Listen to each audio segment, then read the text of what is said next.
A medical examiner releases the cause of death for a 2-year-old Wisconsin girl who was missing for a week while her father makes his first appearance in court on charges of killing her mom. And dozens of families in our area are still out of their homes, the entire state under a state of emergency as we all wait for high waters to recede. From the Channel3000.com Alert Center, this is News 3 Now This Morning.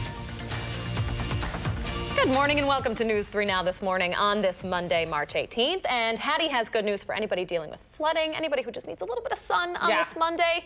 We got it in store. Which is all of us, right? Yeah. Right, exactly. We really could use some sunshine. We have a lot of sun in the forecast and pretty quiet conditions as well. In fact, no rain in our area expected until late Saturday, so several dry days in a row. Here's the almanac today. We are at the current low of 22 degrees this morning, forecasted to climb about 20 degrees back into the low 40s, still a little bit below normal for this time of the year.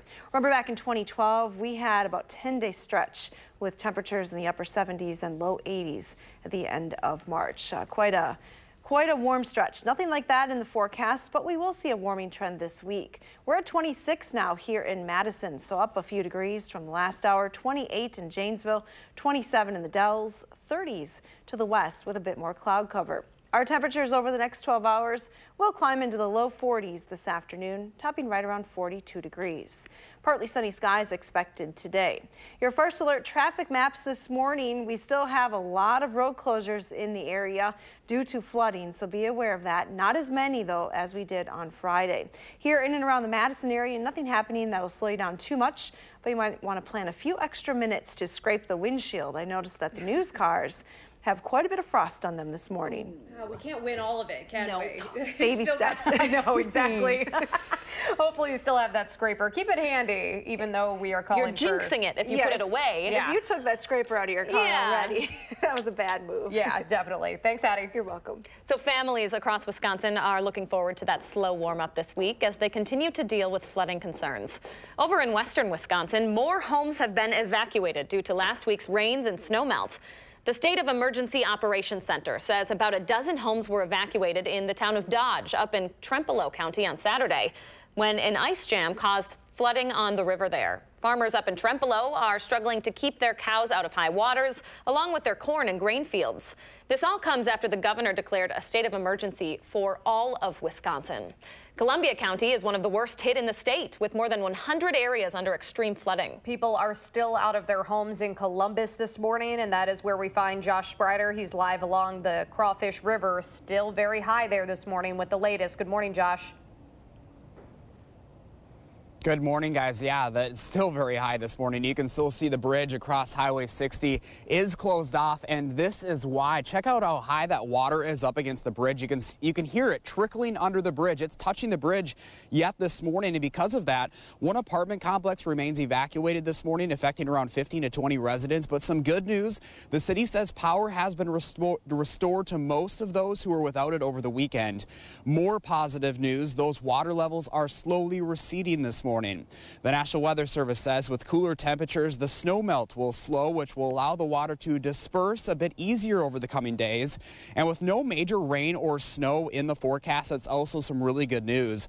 Columbia County emergency management officials say a total of 175 homes were checked, with 40 residents evacuated over the weekend, and those needing a place to stay are welcome at the Columbus Community Center.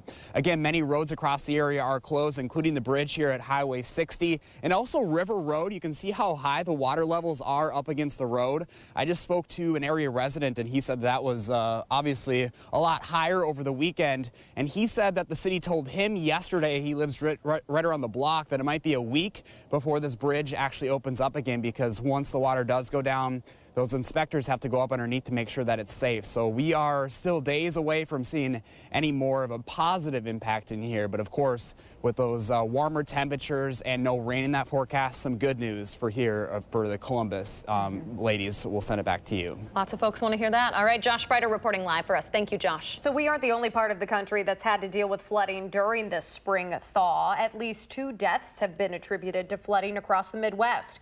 Hundreds of homes are damaged. You are looking at video here from Nebraska, where highways and farms were turned into giant lakes. Some people in Omaha had to be rescued by helicopter after driving into floodwaters. The National Weather Service says flood threats for the Midwest, including parts of Wisconsin, could run through Wednesday. Reports from a Minnesota medical examiner show the 2-year-old girl missing from Milwaukee died of blunt force trauma to the head. Nolani Robinson was the subject of an Amber Alert before her body was found on the side of a road in Austin, Minnesota, Friday night. Her father, 34-year-old Darius Higgins, was in court yesterday. He's facing a life sentence in the murder of Nolani's mother, Sierra Robinson, who was found shot dead last Monday. No charges have been filed in Nolani's death yet. Higgins will be back in court later this month. Over the weekend, a vigil was held for Nolani. She was left with Higgins when her mother moved to Las Vegas last month. Robinson had returned to Milwaukee to regain custody of her daughter when police say Higgins shot and killed her. Overseas this morning, New Zealand's prime minister says that country will have tougher gun laws within the next few days. 50 people were killed at mosques in Christchurch, New Zealand last Friday. That country's government is offering families of those victims $10,000 each to help cover funeral costs. That's regardless of the victim's immigration status. The suspect in this shooting appeared in court over the weekend. Police say he did act alone, but they have not completely ruled out that he had some support in that attack. Today is the last day to submit your ideas to make the top of State Street more welcoming for families. Downtown Madison Incorporated is taking proposals until 2 this afternoon. Those could come from nonprofits, businesses, or other organizations, suggesting different events and services that could be stationed in an area known for loitering, drug use, and crime issues. The person who enters the winning submission will get $1,000 as startup funding for that project.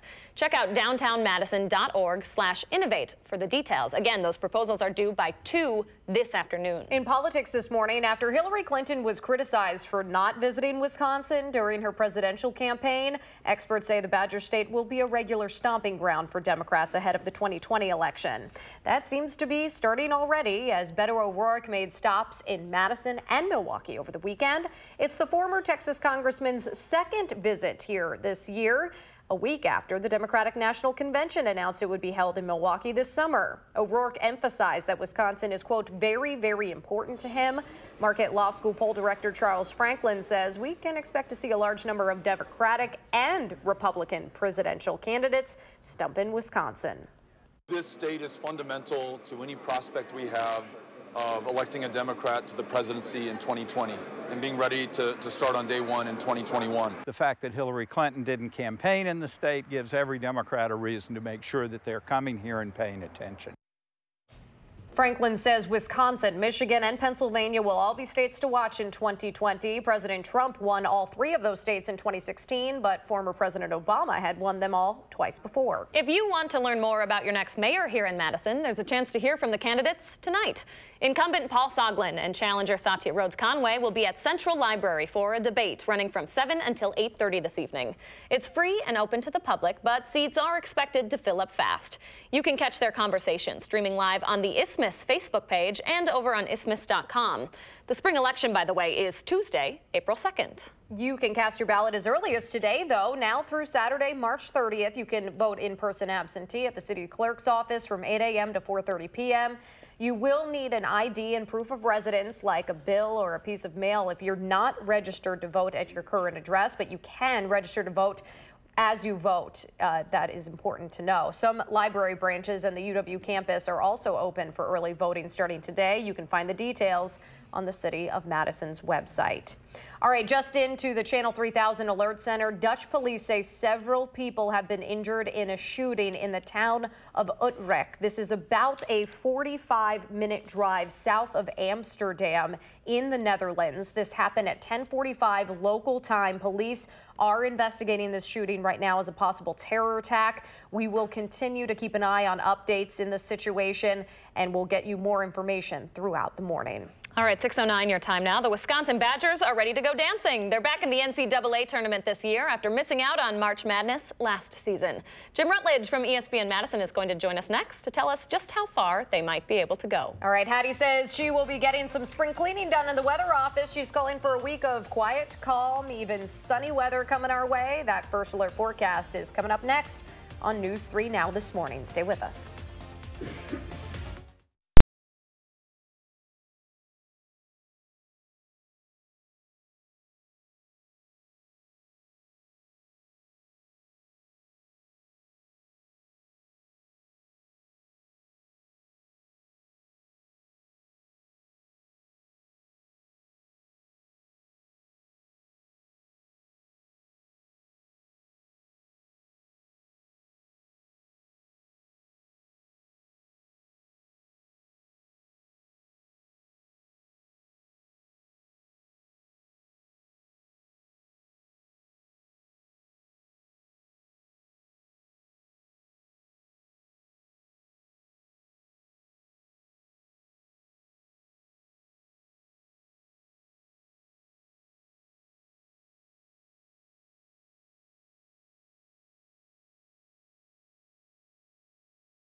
Good morning from the patio. A pretty quiet morning, that is, if you don't count the birds chirping behind me this morning.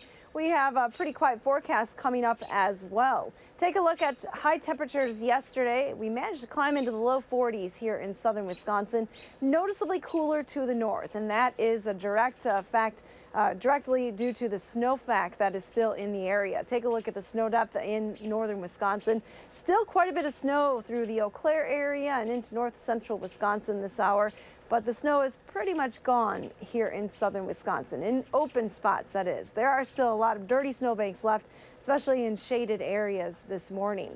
Now, here's a look at the river flood warnings that are still in effect. Many area rivers at or above flood stage, and that is expected to continue as runoff continues move through southern Wisconsin. We'll have warming temperatures this week, so all that snow up north will continue to melt. Here's a look at our high temperature trend. We're actually going above normal for the first time in what feels like a long time. Temperatures will climb into the 50s starting on Wednesday, and that slow warming trend will continue right into the upcoming weekend.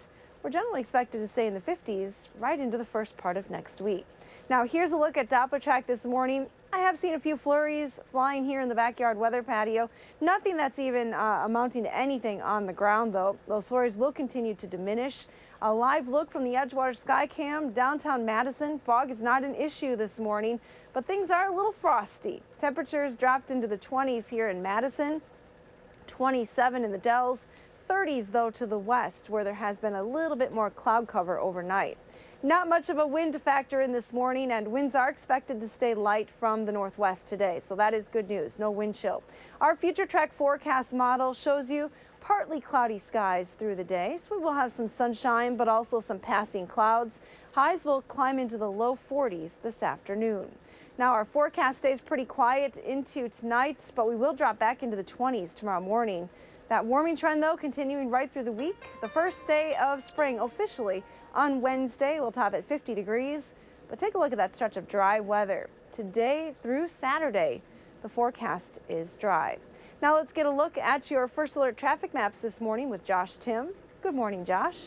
Yeah, it's a quiet start on the Beltline this morning. No delays showing up yet in either direction so far. Looking at other roads here in Dane County, are still plenty of roads shut down because of flooding in the area. Just make sure you check your route today. And a few of the usual brake lights on Stoughton Road approaching the Beltline ramps.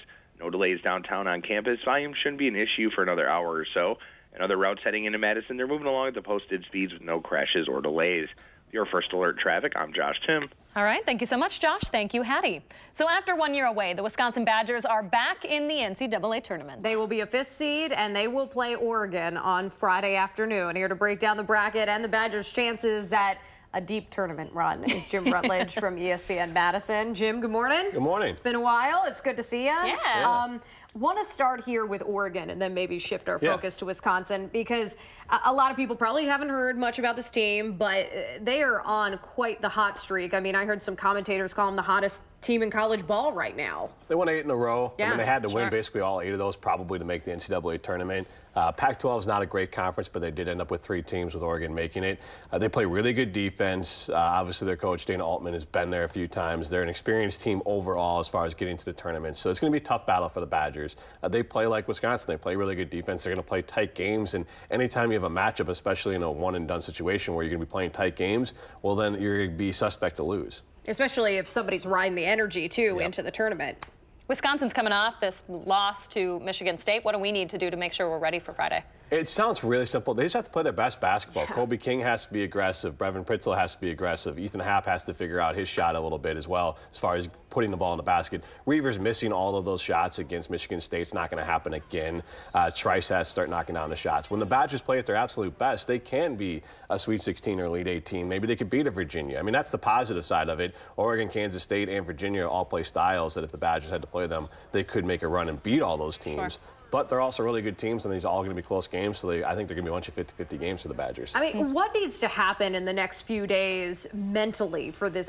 For me, it just seems like something was off mentally throughout the whole Big Ten tournament. I mean, you talked about all these, key players missing key shots and open good looks. Yeah, I mean, I wish I could get into their heads. I'd be a millionaire to be able to decide what they're doing. But I think they played great against Iowa. They feel really comfortable at home. They have to figure out how to feel comfortable away from the Kohl Center and play that type of basketball. Because if they play how they played against Iowa on senior night, that team can go far. The up-and-down team that played against Nebraska wasn't a bad game, but they have to play better consistently throughout. They just have to get back to the brand of basketball that they've shown they're capable of playing. Now, how they get there, I think they just have to kind of reset it and look at maybe the start of the tournament as a new season, and maybe that gets them some fresh energy. Yeah. Looking ahead, who's at the top of your bracket? Who's winning? I don't have it all set up, but Duke is probably going to win it. I would, no matter how you're going to break out your bracket, I'd probably pick Duke at least in the championship game. Zion Williamson is a whole other level, so I would pick him and that team to win the whole thing. Besides that, I mean, North Carolina could be there. There's some other teams, but Michigan State, a lot of people like Michigan State.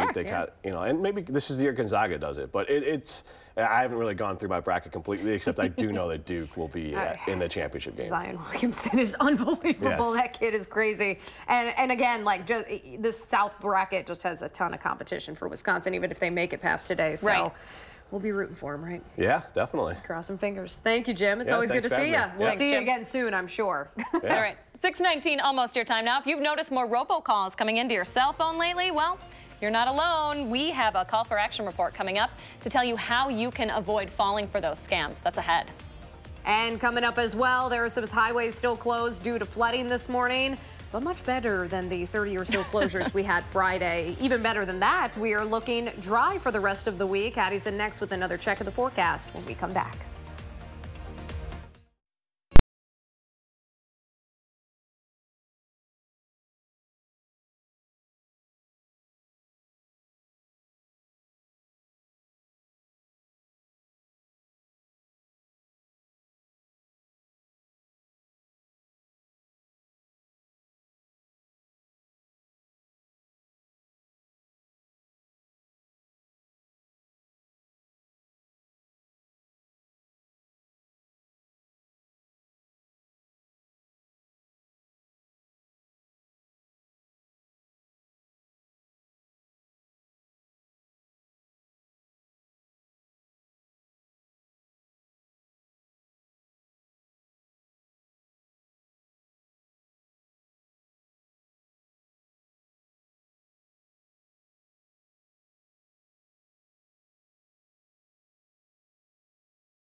Good morning from the News 3 Now First Alert Weather Center. We have a little bit of cloud cover moving into the area from Madison and points to the west this morning. A few flurries here in the backyard weather patio as well, but nothing to get excited about. Our forecast is pretty dry through this week. Temperatures are in the 20s and low 30s. 31 in Lone Rock this morning, 32 in Mineral Point, 26 here in Madison. Your bus stop weather forecast has temperatures climbing into the upper 30s by lunchtime, topping in the low 40s this afternoon.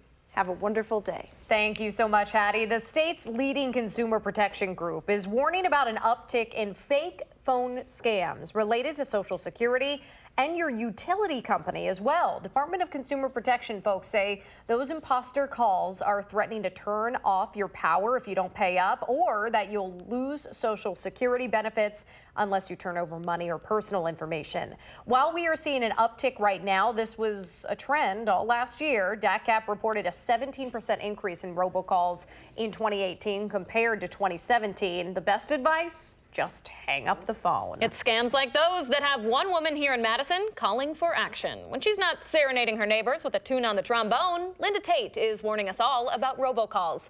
She says she just recently got one threatening to kick her off Medicare, exactly the type of fraud that DACAP is warning about. It's just one of dozens of fake calls she's gotten over the years, but she's learned never to pick up for a phone number she doesn't recognize. I have it all written down on a 3x5 card that I keep by my phone, and I can check it. And if it's not on that card and it's not a legitimate service, they don't get called back. Linda's not the only one being plagued by these types of calls. The FTC just released a first-of-its-kind report that says half of the calls you'll get this year, half will be spam. Coming up tonight on News 3 Now at 10, we're going to share some tips on how to protect yourself, your parents, maybe your grandparents from falling for one of these scams. I think we all appreciate you looking into this, Leah, because holy smokes, half of the calls. Happens all of the time to all of us. Tune in at 10. Yeah, no kidding. The rapid spring thaw created a bunch of flooding problems, not just here, but across the Midwest. Josh Sprider's going to have an update from Columbus, where people had to just pick up and leave over the weekend. And the future of Madison's free zoo is not clear this morning as a funding contract with Dane County goes unsigned. The day's top stories are next on News 3 Now this morning.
There's a dispute over the money going to the polar bear exhibit and upkeep for Bucky the real-life badger's home. We'll tell you what that means for your next trip to the zoo.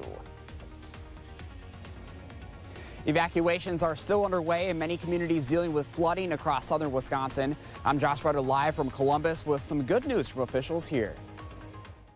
From the Channel3000.com Alert Center, this is News 3 Now this morning. Good morning and welcome to the final half hour of News 3 Now this morning on this Monday, March 18th. It is 6:28 right now, and things definitely looking calmer along that river compared to when Josh was in Darlington, or Christina, excuse me, was in Darlington last week, because my goodness, at least the water's not flowing and raging like it was. And it's only going to go down from here, thanks to no precipitation in the forecast for at least 5 days. Hattie's outside on a very dry patio. How's it going out there, Hattie? Not bad. A little chilly to start the day today. If you park your car outside, you want to plan a few extra minutes to scrape the windshield this morning. It's pretty frosty, but a nice warm-up is expected. Take a live look from the WISC-TV Skycam, seeing the first glimpses of sunlight on the horizon. A little bit of cloud cover in the area, though, this morning. And you're seeing those clouds on the map from Madison and points to the west. Those clouds will continue to work their way through the region. We'll look for partly sunny skies this afternoon. Temperatures are in the 20s and 30s this morning. Nice warm up today into the low 40s. Still running a little bit cooler than we should be this time of the year at 42 for the high, but the temperatures will continue to warm through the week. We'll be in the 50s starting on Wednesday. Now, a look at your first alert traffic maps. Wanted to show you a wide view this morning at just how many roads are still impacted by flooding.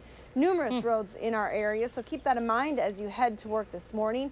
Nothing major happening, though, in and around the Madison area. A few brake lights on the Beltline at Stoughton Road, but that's it at this hour. And that's your first alert traffic. Now, those signs aren't as littered across the viewing area as they were on Friday, Hattie. My goodness. That's true. At least some of them have come off the map. Yeah, good news. Definitely. Thank you so much. You're welcome. So Hattie's forecast is one many communities were hoping for as they wait for water levels to go down in their neighborhoods. There is still a shelter set up in Columbus this morning where dozens of people are out of their homes for the flooding. Josh Sprider's live along the Crawfish River with the very latest. Josh, how's it looking out there?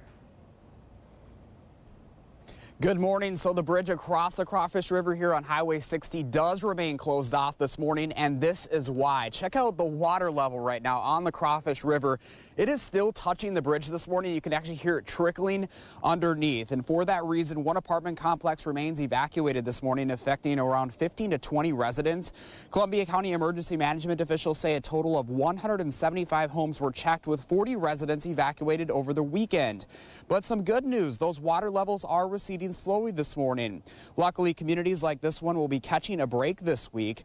The National Weather Service says with cooler temperatures, the snow melt will slow, which will allow the water to disperse a bit easier over the coming days. And with no major rain or snow in the forecast, that is also some really good news. So obviously here, Highway 60, the bridge remains closed off, as well as River Road and a lot of other streets, as we've mentioned, and even Hattie's first alert traffic update there. There are a lot of road closures still underway this morning, and officials are still demanding that you stay away from them. We've seen a lot of people driving up here and turning around and trying to get through even with those road closed signs in place. So make sure that you turn around, don't drown. Hey, and you know what? We might not like the water levels, but check out the ducks this morning. We're hanging out. It looks like there's more of them. We had 3 of them at 5:30. Now it looks like we got about 5 or 6 of them. So, hey, at least some people are taking, or some things are taking advantage of this high water out here. But the good news is like we've mentioned, that forecast is some really, really positive news for a lot of these folks dealing with it. For those that are still evacuated this morning, the Columbus Community Center is still open for those people. So a lot of good news out of here this morning, and hopefully we can keep it that way here in the coming weeks. Josh Sprider with the silver lining on this Monday morning. Thank you, Josh. So some of you may have gotten flood coverage recently in preparation for the spring and summer, but a reminder this morning, most of those policies take 30 days to go into effect. So you should contact your provider to see if you are covered for any damages from this past week. Now, if you dodged damage this time around, Ready Wisconsin is using this Flood Safety Awareness Week to help us all prepare for future issues. That agency is a list of suggested upgrades to your home, including repairing the foundation and making sure water flows away from the house. You can find the details at readywisconsin.wi.gov. More local news this morning. Madison police are investigating a sexual assault downtown overnight involving two strangers. Police responded to East Mifflin Street just after 9:30 last night after a woman said she was attacked while walking home. She told police she was attacked from behind, forced into a secluded area, and sexually assaulted by two men wearing white hoodies. Anyone who might have been in that area at the time or has information about that crime is asked to call Madison Police or the Madison Area Crime Stoppers. A man from Cambria is now facing his 8th drunk driving charge after police say he crashed his car, left the scene, then returned and tried to drink in front of responding officers. Those officers got the call about a car in the ditch around 7 Saturday night on Highway 146 in the town of Fountain Prairie. When a deputy was investigating the crash, the driver, 56-year-old Robert Kohler, allegedly pulled up to the scene in another vehicle and tried to drink from an open bottle of liquor. Kohler is now facing a number of charges, including felony operating while intoxicated. Funding for one of the few free zoos in the country is in jeopardy this morning. This is all due to a conflict between Dane County and the Henry Vilas Zoological Society. That organization's been around for more than a century. The county contracts with the group to raise money, operate concessions and attractions at the zoo, and coordinate volunteers there. However, in a letter to the society, Dane County Executive Joe Parisi says zoo funds are not being used on behalf of the animals. He claims $6 million in donations and an endowment fund can't be accessed, that is, by the zoo. He says the society has more employees than the zoo itself and uses donations to pay those workers. Now, the society says a new contract proposed by the county would diminish its role and the group's ability to ensure that resource is accessible to everyone. I really would like them to just sit down and let us get back to a discussion about how to make our organizations work together, again, to be effective and functional and to continue the success we've seen over the last 5 years. That's all we're asking. I love this place, and I just want to make sure that it stays free and we stay accredited. Those are the two biggies for us. The current contract runs out at the end of March. Society board members have asked for a short-term extension to continue these negotiations. Meanwhile, Parisi says the county is prepared to cover the cost of running the zoo if a new contract isn't signed in time, so visitors shouldn't experience any interruptions. 6:35 right now. Leaders in New Zealand say they are moving quickly towards stricter gun control laws after a mass shooting at 2 mosques. We'll have the details in the morning sprint. And plenty of office bracket pools will be started this morning, but a middle school in Michigan taking a bit of a different approach to March Madness. We'll tell you how they're using it to get kids excited about things like spinach and broccoli. That's up next on News 3 Now this morning.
All right, Danica, if you're still looking for a wedding photographer, might want to give Chris a call because Nice. take a look at that work. Isn't that gorgeous? It is beautiful. I will say, not to diss Chris, but it's hard to get a bad shot of the sunrise these days. That's fair. That's fair. We've had several gorgeous ones. Thanks so much for sharing, Chris. Yeah, what does your morning look like? Take a picture and post it on our Channel 3000 Facebook, Twitter, Instagram, whatever it is, though. Please use that hashtag MyNews3Morning. That's how we find those, and Leah and I can share our favorites every morning here on the program. So plenty of people will be filling out brackets today, but kids at one school in Michigan are working on ones that do not involve any Badgers or Wolverines. It involves fruits and vegetables instead of basketball. This is cute. Not so tasty, but cute. A school in Niles, Michigan, just across the state line from Notre Dame in South Bend, is using a bracket to get kids more interested in eating healthy foods. Vegetables are on one side of the bracket, fruits are on the other. Kids get to try each food in the lunchroom every day and pick their favorite to see which one moves on in the tournament. The hope is that excitement carries over once kids go home after school. And hopefully they'll go home and say, hey, Mom and Dad, I tried spinach today. Oh, that was awesome. Can we go to the store and buy that? And maybe they'll have that rather than eat chips. Spinach over chips. The bracket will run through the rest of the month, ending with a championship matchup between the top fruit and the top vegetable. It's really the, school who's winning and the parents if they can get kids to eat fruit and vegetables. I over agree. chips. Spinach would not be my top choice, though. It would not. Nope. No. Sorry. Kale. I'll take kale. Really over. Yeah. We'll talk about this later. We'll have our own bracket. Let's do it. Yeah. Salad war. Salad. A salad Final Four. March Madness right there. Okay, Hattie's forecast is a winner for just about everyone this morning. She's talking about 5 days straight of sunshine and drying out coming up in her extended forecast. But first, it's March 18th. We want to say happy birthday to Micah, Lucas, and all the kids turning 3 today. Thanks for celebrating with us right here on News 3 Now this morning.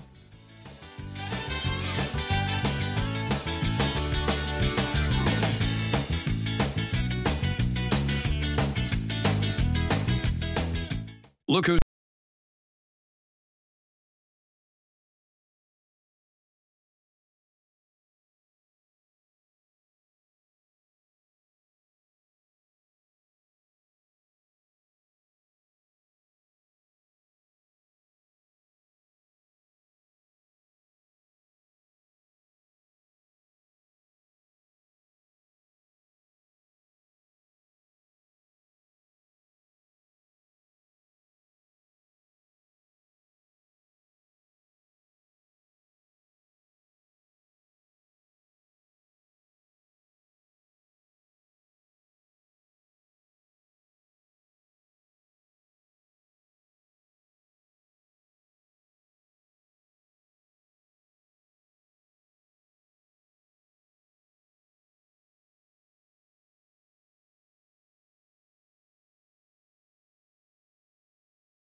All right, check it out. Live look right there. We hope to get it back here. Oh, darn it. It was a beautiful look at the sunrise. A kind of foggy capital, though. Oh, there we go. We're just giving you a little bit of everything this morning. Let's turn it over to Hattie now with a look at a really nice stretch of weather, Hattie. Yeah, we have a pretty nice forecast coming up and more daylight every day. We're adding about 20 minutes each week.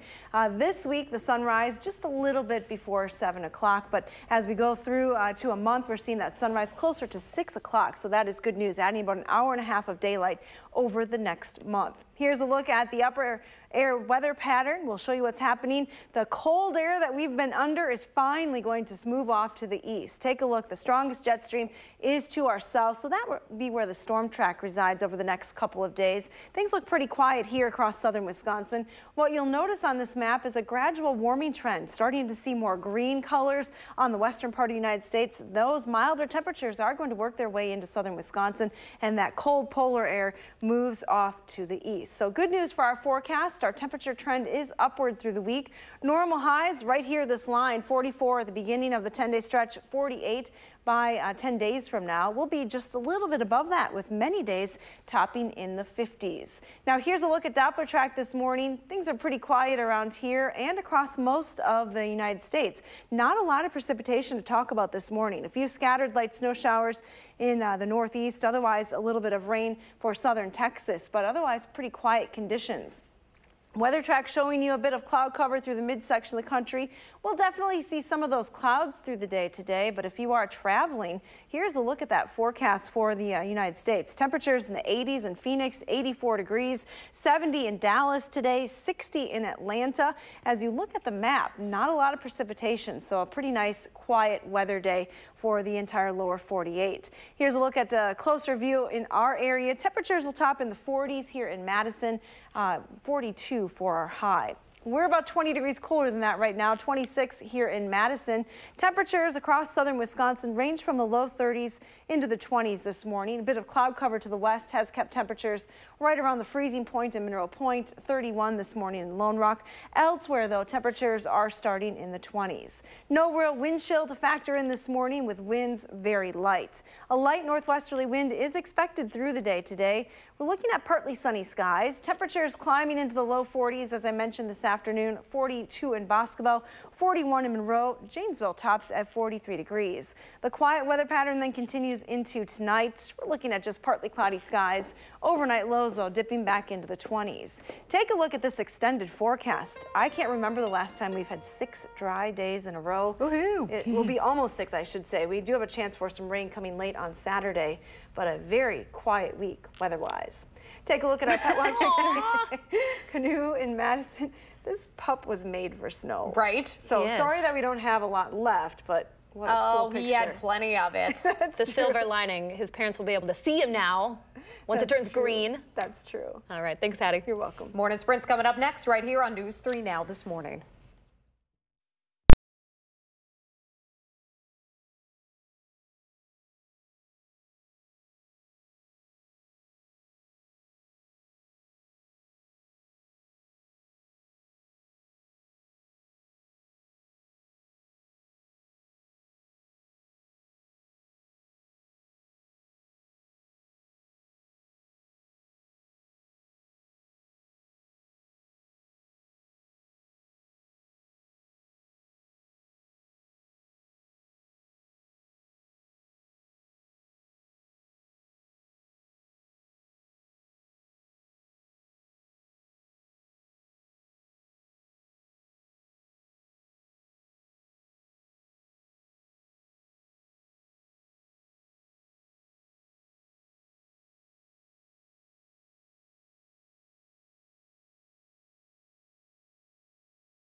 6:50 right now. Time for the morning sprint. Taddy has details on a quiet and, more importantly, dry forecast. That's good news for folks up in Columbus, where some people are still waiting to get back into their homes after having to evacuate. Josh Breiter has the latest on the flooding there. Good morning, Josh.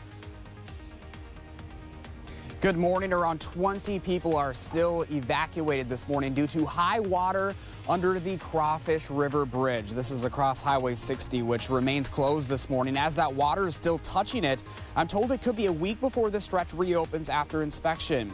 For those of you still dealing with flooding, the National Weather Service says the quieter forecast will allow for a slower snow melt, helping the water soak in and run off a bit easier over the coming days.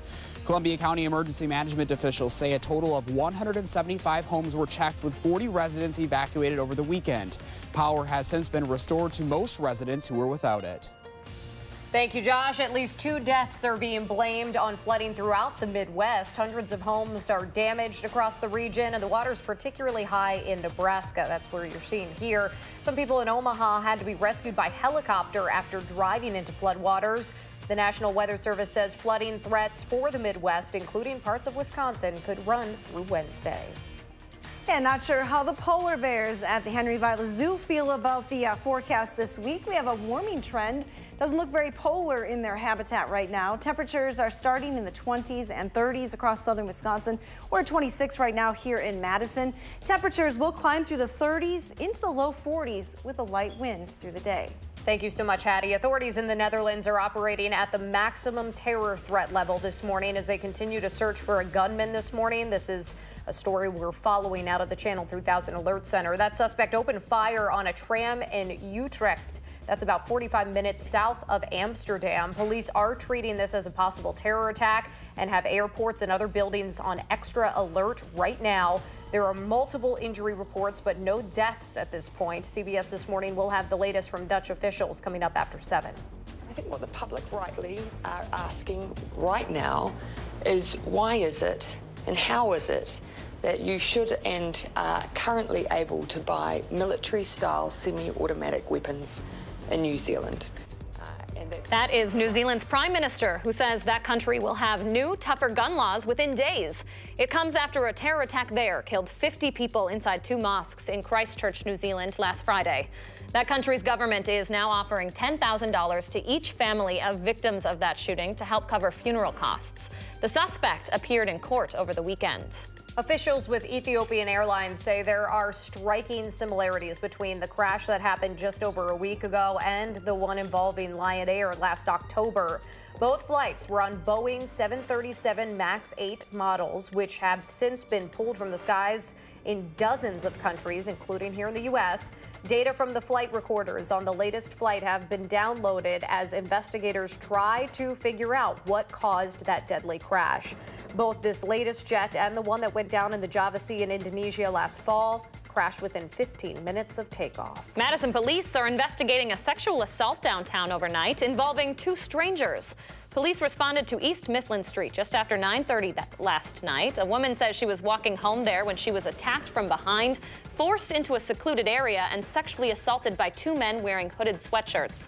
Anyone who might have been in that area at the time or has any information about that crime is asked to call Madison police. As the family of a Wisconsin toddler mourns her death, new autopsy reports are showing that 2-year-old Nolani Robinson died of blunt force trauma to the head. An Amber Alert was in effect all last week for Nolani before her body was found on the side of the road in Austin, Minnesota. Her father, 34-year-old Darius Higgins, appeared in court over the weekend. He could be sentenced to life in prison for allegedly killing Nolani's mother, but no charges have been filed in Nolani's death so far. People in Manitowoc spent their St. Patrick's Day weekend putting together a fundraiser for Jamie Kloss and her family. A raffle and silent auction were part of the festivities to raise money for the Kloss family as she continues to adjust to life after her kidnapping. Family members say Jamie is doing better and talking more and starting to get out of the house. Former kidnapping victim Elizabeth Smart has some advice for Jamie Kloss's hometown. She was there over the weekend. Smart spoke to a crowd of about 1,300 people at Barron High School on Friday night, suggesting they smile but not stare if they see Jamie around town, and write her a letter if they want to talk to her. Smart was kidnapped when she was just 14 and was held for 9 months, and she now speaks on behalf of child victims. We are a little more than 2 weeks away from Election Day, and if you haven't heard the 2 candidates for Madison mayor speak yet, you have another chance to do so tonight. Incumbent Paul Soglin and challenger Satya Rhodes Conway will be at Central Library for a debate running from 7 until 8:30 this evening. It's free and open to the public, but seats are expected to fill up fast. You can catch that conversation online as well, streaming live on the Isthmus Facebook and on isthmus.com. The spring election is Tuesday, April 2nd. You can cast your ballot, though, as early as today. Now through Saturday, March 30th, you can vote in-person absentee at the city clerk's office from 8 a.m. to 4:30 p.m. A reminder, you will need an ID and proof of residence, like a utility bill, if you're not registered to vote at your current address. There are a handful of other places for you to vote early, including some of the library branches around the city and the UW-Madison campus. You can find the details on the city's website. Funding for one of the country's only free zoos is in jeopardy due to a conflict between Dane County and the Henry Vilas Zoological Society. The society thinks the new contract proposed by the county would diminish its role and ability to fundraise for the zoo.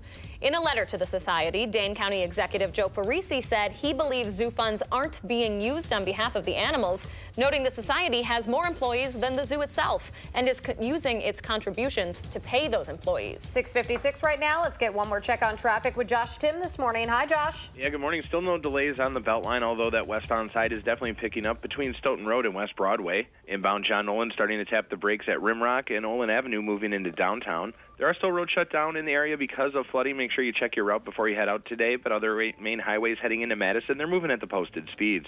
Your first alert traffic, I'm Josh Tim. Thank you, Josh. And sunrise just occurring here in southern Wisconsin. Pretty nice view from the Edgewater Skycam looking over downtown Madison. Here's a look at your day planner forecast today. Look for partly sunny skies. Temperatures climbing from the 20s this morning, back into the low 40s this afternoon. And we'll give you a peek at that extended outlook just because it's so nice. Temperatures will warm through the week with dry weather expected. Ooh, loving that sun though today. Yeah, most definitely, and through the week. Come on, for a whole very week. exciting. Spring starts officially on Wednesday. We'll be in the 50s then, and then for the rest of the week. It's about time. Thank you, Hattie, and thanks so much for joining us this morning, folks. We'll see you back here tomorrow morning.